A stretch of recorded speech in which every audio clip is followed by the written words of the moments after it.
Annie's class. Today's story is going to be a little bit different because this is one of my favorite books by one of my favorite authors, Mercer Mayer. And this particular book of his does not have any words. So it's a wordless picture book. So I am going to read it to you. And the difference will be I'll hold up the pictures for a longer time than usual so you can really take a look at them and see if you can figure out what is happening in the story. And then in your mind, you can make up your own words. So the name of the book is A Boy, a Dog, and a Frog. A Boy, a Dog, and a Frog by Mercer Mayer. And there are words in the very beginning for the title.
While I'm going through these pictures, if you'd like a little bit more time to look at a picture, you can just pause the video.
I'm going to do this one separate like that.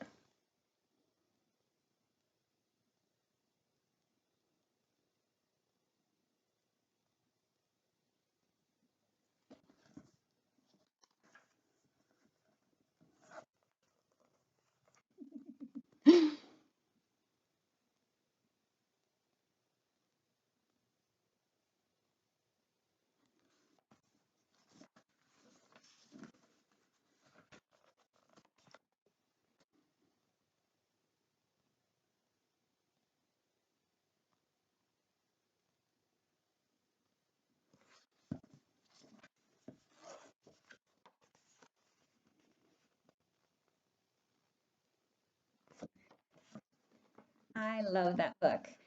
Maybe you could read it again, like just go rewind the video and watch it again. And this time, think about things like how do you think the little boy is feeling?